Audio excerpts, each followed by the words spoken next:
ಬಂದ್ರ ಗಣೇಶ ಹಬ್ಬದ ಆರ್ಥಿಕ ಶುಭಾಶಯಗಳು ಹೀಗೆ ಹೇಳ್ತಾ ಇವತ್ತೊಬ್ಬರು ಅಂಕಲು ಪಾರ್ಕಿಗೆ ಬಂದಿದ್ದಾರೆ.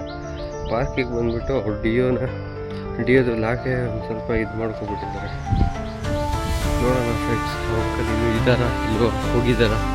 ಪಾಪ ಹಿಂದೆ ಲಾಕ್ ಇರುತ್ತಲ್ಲ ಮ್ಯಾಗ್ನೆಟಿಕ್ ಸಿಸ್ಟಮ್, ಅದನ್ನೇ ಒಂಥರ ವಿಚಿತ್ರ ಮಾಡ್ಕೊಬಿಟ್ಟಿದ್ದಾರೆ.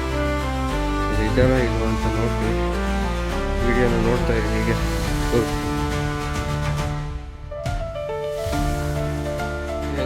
ಅಂಕಲ್ ಹೋಗ್ತಿದಾರಲ್ಲ ಅದೇ ಅಂಕಲ್ ಪಾಪ ತುಂಬ ಒಂದು 3/4 ಗಂಟೆ ವೆಯ್ಟ್ ಮಾಡಿ ಈಗ ಹೋದ್ರು. ಈ ಥರ ಮಾಡ್ಕೋಬೇಡಿ ಯಾರೂ. ಅದು ಕೈಯಿಂದ ಇತ್ತಂದರೆ ಆ ಥರ ಲಾಕ್ ಆಗ್ಬಿಡುತ್ತೆ.